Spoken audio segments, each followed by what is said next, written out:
En esta nueva columna para el Viejo Topo conmemoraremos el 81 aniversario de la liberación del campo de concentración de Auschwitz, que cumple precisamente este mes de enero.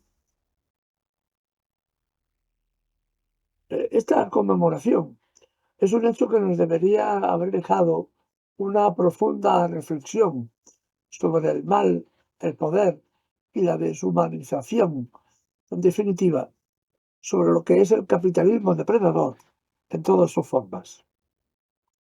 Hoy, cuando el mundo se enfrenta a nuevas crisis, nos recuerdan algunas de ellas que las lecciones de la historia no han sido aprendidas. Gaza es el Auschwitz de nuestro tiempo, ahora olvidado por los medios de comunicación porque otras noticias se superponen por encima. El mal no es solo un acto violento en sí, sino es el sistema que permite que ese mal se repita una y otra vez, al punto de volverlo normal, justificable e incluso invisible, que eso es lo que pretenden. Por eso, en cierta forma, nos hacen a todos partícipes de este mal absoluto. Este término lo introdujo una filósofa, Hannah Arendt, una filósofa que estudió profundamente los regímenes totalitarios y nos dejó una reflexión clave. El mal absoluto no es necesariamente el mal hecho por monstruos o por seres inhumanos, como se nos quiere hacer creer, sino también el mal absoluto está hecho por personas comunes, que a través de la obediencia ciega a sistemas opresivos se convierten en maquinarias deshumanizadas, como por ejemplo estos días que lo estamos viendo en Minnesota, de los policías del ICE norteamericanos, que persiguen, asesinan a mujeres, a niños, detienen a niños de corta edad, a inmigrantes, a gente racialmente no blancas. A este fenómeno la filósofa Hannah Arendt lo definía como la banalidad del mal. Este fenómeno no ha desaparecido, se ha adaptado a los tiempos. Hoy en día la banalidad del mal se presenta no solo como políticas represivas, sino también y sobre todo en la indiferencia de las sociedades ante la violencia. Es la justificación de la opresión y el consumismo lo que reduce la vida humana a una mercancía más en el mercado global. Desde Gaza hasta las periferias de nuestras ciudades, la banalidad del mal sigue operando en las sombras, sigue estando ahí. Europa no se desnazificó tras el año 1945. El nazismo permaneció, se disfrazó, cambió sus formas más abyectas para hacerlo tolerable, mientras que creaba una fantasía meritocrática donde con mérito podíamos ascender en la escala social. Mientras este sistema fue útil, mientras esta fórmula fue útil, el sistema económico, por cierto, donde siempre ganaban las elecciones los que no se presentan en ellas, ha sido mantenido, ha sido útil. Es esta la democracia liberal de la que teóricamente disfrutamos. Solo que hemos entrado en otra fase, en la fase del hiperimperialismo. Es una fase que definió Samir Amin como capitalismo senil. La reunión de Davos estos días es un ejemplo y el discurso del premier canadiense es sintomático en este sentido. Hemos acabado una fase y entramos en otra. El capitalismo neoliberal está potenciando en este momento la aparición o el nacimiento de un nuevo neofascismo como fórmula de control social, más o menos disimulados, duros cuando sea necesario, eso también, o cuando la situación salga de madre y se desarrolle una alternativa. En ese momento veremos el fascismo en su fórmula más dura. Porque, aunque derrotado teóricamente en 1945, el nazismo ha dejado profundas cicatrices que hoy laten.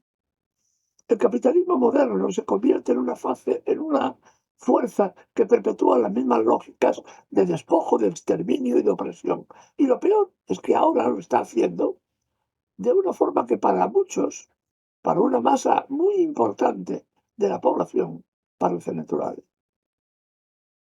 Vemos cómo se justifica el genocidio en Gaza por unos supuestos guerrilleros terroristas que nada nos han hecho, pero que permiten la justificación del exterminio. ¿Cuántos de nosotros, al ver las imágenes de niños, mujeres o ancianos bajo el fuego, nos hemos detenido a pensar que este mal no es aislado? Es parte de un sistema global, es parte de un sistema más amplio que no valora la vida humana, sino los intereses geopolíticos y económicos. Y no pensamos que son solo los gazatíes los que sufren.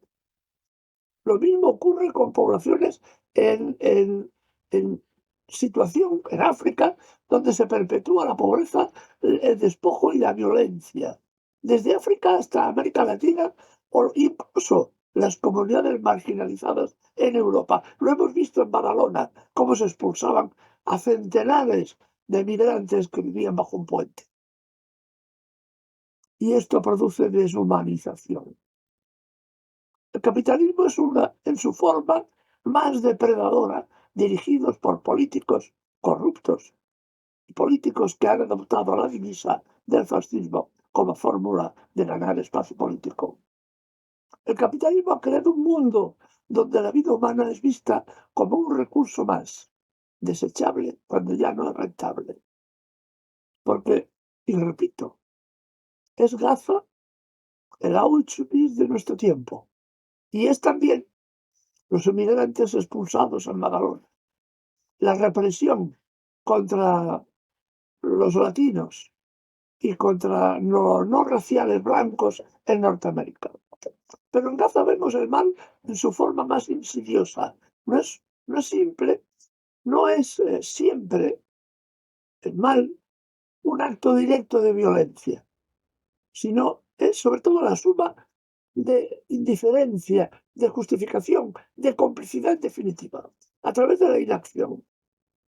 La liberación de Auschwitz, hace 81 años, no solo conmemora el fin de un campo de concentración, sino al principio lo que debería haber sido una reflexión que aún está por hacer. ¿Cómo es posible que sigamos permitiendo que el mal, en sus diversas formas, persiste y se perpetúe? Este capitalismo depredador que soportamos, lejos de ser una solución, sigue siendo la fuerza que sostiene este ciclo de deshumanización. La historia no debe repetirse. Si aprendemos algo de Auschwitz y de Gaza, es que no podemos permitir que la indiferencia, la justificación o la ceguera moral nos hagan cómplices de un mal que se renueva constantemente. Es hora de pensar, y de pensar críticamente, de cuestionar las narrativas que nos imponen. ¿Por qué seguimos tragando y creyendo en lo que nos dicen una y otra vez con argumentos repetidos en Siria, en Libia, en Afganistán, en Yugoslavia, ahora para justificar el ataque a Irán? Es hora de pensar críticamente, de cuestionar las narrativas que nos imponen y de exigir un mundo donde la vida humana, en todas sus formas, sea valorada y respetada. Porque, como enseñanza final, el mal no es solo lo que ocurre en el mundo, el mal es lo que permitimos que ocurra. Gracias.